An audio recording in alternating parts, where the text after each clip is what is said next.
What up, and welcome back to another Malazan Book of the Fallen video. This time we're getting back to Deadhouse Gates, finally.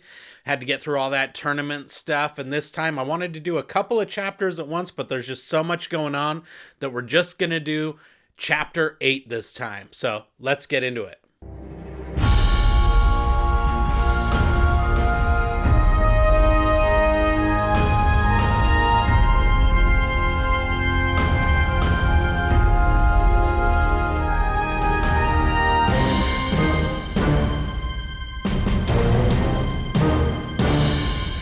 So yeah, this book 2 is really getting heated up, and of course, as always, we'll go through just like the normal chapter summary, hot take, analysis, whatever, and then I'll let you know when to jump out for those of you who don't want to get into all the spoilery goodness that happens during the chapter. So this one kicks off again with lots and lots of stuff happening. So we start off with Coltain, who just basically continues to take Camus Relo to school. Diker is trailing in the dust, trying to catch up with Coltain and his army, and Coltain just ever the badass, right? They like march all day getting, chased by Camus Relo. They have the Tithsani flanking them on the sides, and so they're just getting hit by three sides at once, basically all day with this whole refugee train. And then when they get to the water, instead of like resupplying and resting, he takes his Wiccans, Coltain does, and he turns around after 15 hours of marching all these refugees and just turns around and straight up obliterates them. No rest, no water. So such a G. Damn, it feels good to be a gangster.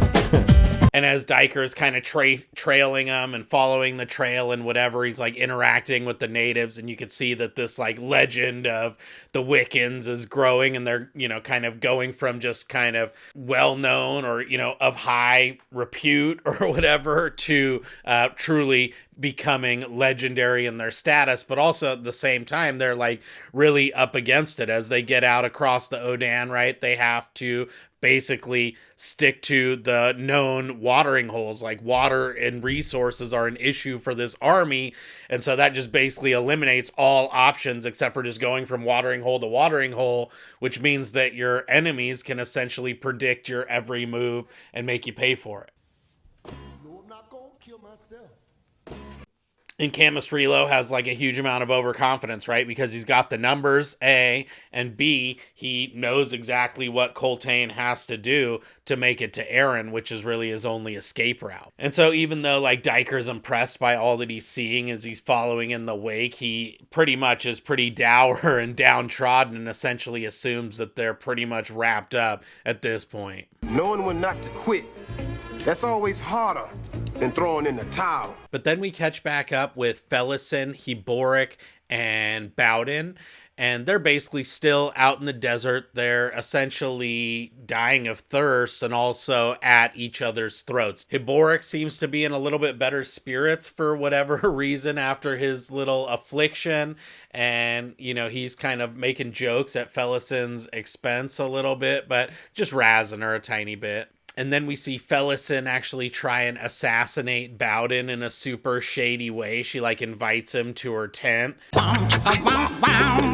she sleeps with him, but then she tries to use that as a way to get him to pass out so that she can try and assassinate him. And it's this whole sad scene basically where Bowden totally saw this coming from a mile away, and he's able to stop her, and she realizes that he knew all along what her plan was and that she hated him, and that this was the only reason was that she was luring him into a trap, and he did it anyway.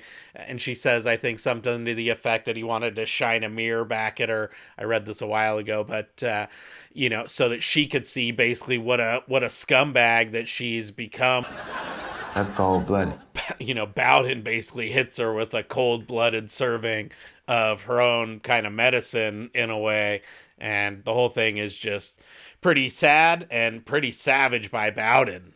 But she still just has this crazy Stockholm syndrome, right? Because she accuses him of killing Benneth. He admits that he did and that he only snapped his neck because he was in such a hurry, and that he wishes he had all this extra time because Benneth really deserved a lot worse. Damn! for like abusing her and kind of whoring her out, etc., etc. And she is just like really bitter about losing her kind of status and like comfortable, cushy little gig that she had going on with Benneth now that they're out basically starving and dying of thirst in the middle of a desert. And again, epic savageness of Bowden, who just is like, yep, totally did it, and wish I could have like done it even worse and made him suffer even more. But then from there, everything like really starts to go pretty crazy sideways, right? Because there's like this huge sorceress attack that just starts raining down on the beach that they're waiting for Diker at, just sitting there hoping for the best. And we see that Hiboric has absorbed some kind of properties or something from the Odotarl and just his exposure from being down in those mines at Skull Cup and all of that, because he's able to basically use himself as like a human shield for Felison and just like straight up absorb all of these gnarly lightning strikes that some random crazy mage is like raining down, and they don't know what's going on or who this person is. But then at that kind of moment, what happens is that Gessler rolls up with Culp, and so they actually finally arrive as the kind of rescue mission, and it's this whole like hilarious interaction where they rush out, Felison and Hiboric and Bowden are like, we're saved, and Culp and Gessler, who've been on the run from this storm, like run up to them and they're like, you gotta help us. And so they're both basically like in the exact same boat of like needing a savior at this point and can't really help each other out. And so then from there, they kind of go through all the motions of like getting all acquainted.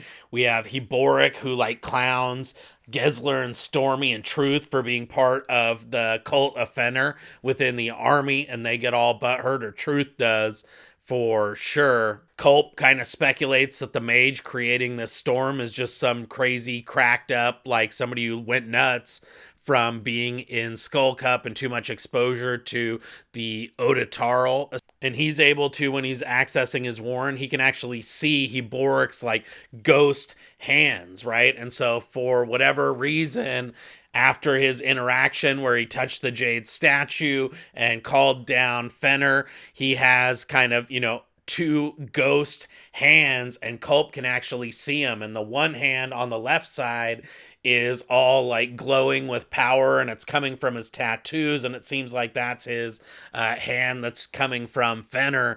And then on the right hand, the nub or whatever that he used to touch the jade statue is all jade and then laced through with Odotarl, or actually it's vice versa. I think it's an Odotarl hand laced through with the jade from the statue, and he can actually see like, hands, the ether of the hands being there.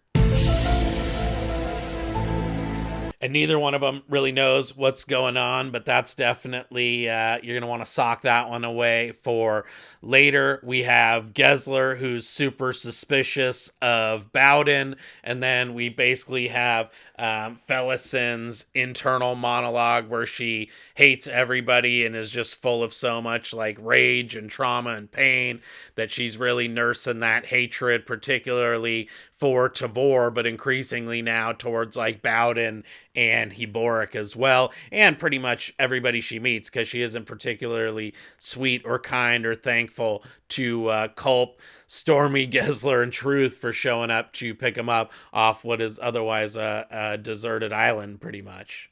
You have never thanked me. But really, the big climax is when Felison reveals to Bowden that she went through all of his stuff and found something in his bag, and it was a talon. And so we don't get much information, but Hiboric immediately recognizes that that is something of humongous significance and just will not spill the beans on what's going on there. And then totally insignificant, but just a quick aside is that we also get like Stormy, I think, joking about how him and Gessler like had this romantic relationship or whatever. And I just think it's awesome. And one of the things, again, that I love about the series is that there's no like negative connotation, even with Culp or anybody else. They were just like kind of laughing about it, but nobody was like, it wasn't a weird thing or nobody had any hangups about it. Nobody really cares. They again, it's a merit-based system, it seems like, where people like you, don't like you based on who you are, and there isn't all these weird like racial, gender, sexuality hangups that we have in our world, which is the bomb, and just another reason why I love the books. And so Culp's plan essentially revolves around using Hiboric's weird like Odatarl baked in hand as a defense to basically get their ship, the Rye Path, through this crazy like mage created storm. And so they got him in the front of the boat and they basically try and dip out and get everybody off the island. And again, we just have more like ridiculous onslaught from this mage who's raining down on them like crazy. And then Hiboric gets another chance to save Felison and just takes all this incoming like a straight up G.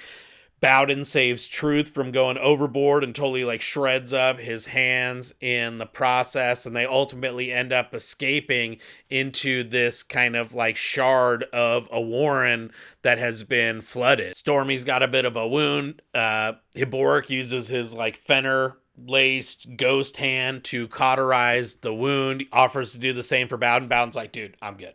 No, hard pass. There's this old like Quan Imperial ship in this shard, this flooded shard too, and their boat is just absolutely shredded. So they go over to this, and it ends up, we find out through Bowden, who reveals all this like secret knowledge, but essentially that it's one of these important ships, and it was one of the only ships from the, I think was the only ship actually from the Quan fleet that was actually allowed to trade with the Tis. So it was doing all this like gnarly trading, and they can tell that it's been there for decades, and it's filled with like severed heads. They stack them all up and do recon on that. They go down below. They find the bodies of the oarsmen that go along with the head. They go and inspect the kind of captain's cabin and find that there's like 4 dead dudes in there, along with the captain who's like pinned to his chair with a giant spear. So, who was that, and who could have possibly been in there spearing him? Hiboric comes to the conclusion that these like are like gray skinned Tistandi, essentially. He calls them the Tisti-dur, and I think this might be the first time we hear about Gothos Folly, which is one of the main books that you always hear people referencing throughout the rest of the series. And apparently they're this kind of race of people who are like the bastardized offspring between Mother Dark and Father Light. And for whatever reason, that was kind of like an unholy or unwanted union, according to Hiboric. And then from there, the mage kind of resumes his full-blown, assault on them within this kind of flooded shard of a warren, and Felison essentially sits there and like ponders the nature of her like depression.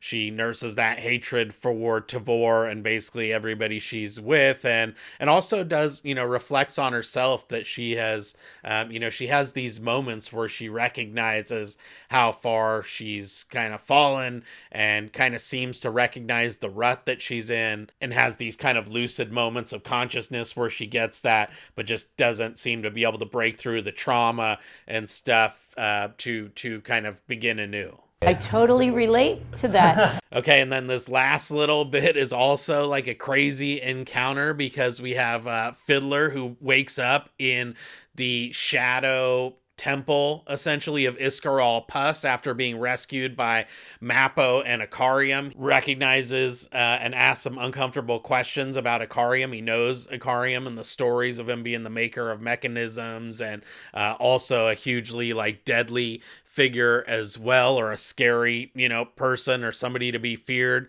at least for sure. Mappo talks a little bit about how he's and he kind of fesses up to Fiddler that he's kind of in this mode of keeping Icarium, always searching, never finding. Pretty cold-blooded. Puss, is his normal Puss self and awesome, and immediately tells Fiddler, who's told nobody this, but that he knows he's going to Tremorlor and looking for the Azath house, and that totally freaks Fiddler out.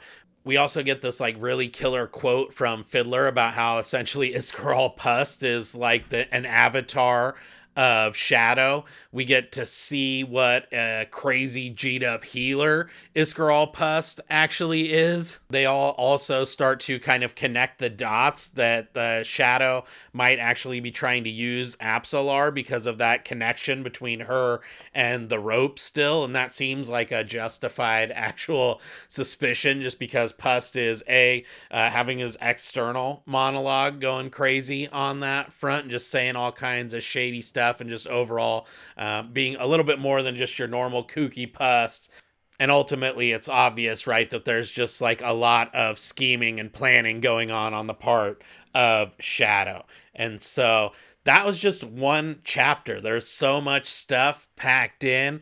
And, I think this book, too, really sets up stuff for the second half of the book, for sure, but also just throughout the rest of the series with all the people that we're meeting, these relationships that are being formed. So if you haven't read through the main 10 books, now's your chance to jump out. We'll let you go and say thanks for watching, and then we'll get into all the spoiler stuff in about 20 seconds.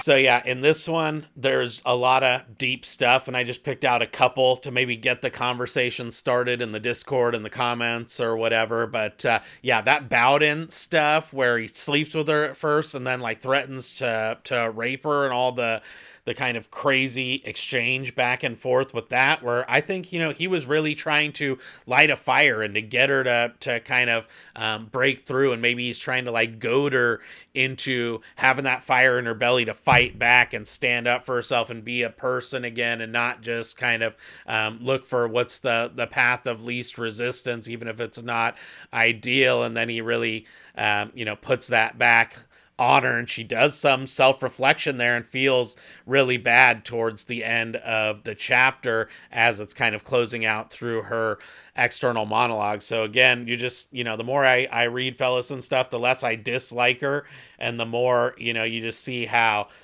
going through that kind of prisoner parade thing back in Unta onto the ships, to the experience that she had on the ships themselves, to her experience with Benneth at Skull Cup, and now she doesn't even really see that as a negative experience, when really, it was essentially a lesser of many different evils type of situation, and then all of this tragedy with the blood flies and the path through the desert and all of that. It's just, again, very sad more than anything else, and you want her to be able to turn that corner. You're always looking for that, and hoping for her to be able to make that turn, and she is seeing it for herself and just can never actually make it happen. So let me know, no real question there, but that's something to get something going. The other thing is, and this one's more just like a speculation, because I don't think we really know, right? But who might that crazy, mage from Skull Cup, or who went nuts from the Odotarl, might actually be? Is it somebody that we see in Kharkanas or in Path to Ascendancy when Kellanved and Dancer go out there? Maybe somebody that Hairlock referenced, maybe somebody that's just mentioned in passing while we were there during the beginnings of Deadhouse Gates or something. I'm curious, because I don't think we ever found out, but man, that mage should have been in the tournament, because he wreaked some serious havoc without even having, been mentioned or knowing his name or ever showing up again, his or her. And then, of course, with all the stuff in terms of foreshadowing, right, we get the first mention, I think, of the Talon, which is like the CIA, if the Claw is like the FBI. We get that, foreshadowing, or not the foreshadowing, the actual results of what we learn way later on with Karsa and Torvald going through that warren and taking down Benata Senegar, who we meet for the first time without ever even noticing it. So you don't even ever hear, I think, the name Karsa in this, but just going back and remembering how much he actually shows up, pretty awesome. And then, my boy Al the Pal in the Discord and in the Patreon and all of that has this theory which matches up really well with the Fiddler quote, which is that, basically Iskar Pust is some kind of a shard, maybe in the same way that like Dasim is a shard of like Decembre or whatever. And I think that this chapter definitely gives you a lot of material there to do that connecting of tissue together. So that's an interesting one. But overall, just holy crap, how much stuff happens, right? You got like Stormy and Gessler meeting Heboric and Felison and Bowden. You have Akarium meeting Fiddler, right? You get the introduction to the flooded Warren where so much stuff happened. You have, again, all that stuff with Karsa and Benatus and the Tisti Dur and Mother Dark lore and Father Light and all of that stuff. And so, again, just a lot of really killer, juicy stuff happening that allowed me to not be able to cram a bunch of chapters together because I thought this one deserved its own focus. So hopefully you liked the video, and that gets the conversation going. If you like it, make sure to give it a thumbs up. Consider subscribing, coming along for the ride. Join the Discord. It's so much fun, and we're in there talking about these books, other books, chapter stuff, specific questions. I learned something in there every single day. Thanks to all my my 13th army who's watching this right now. And until the next one, happy reading.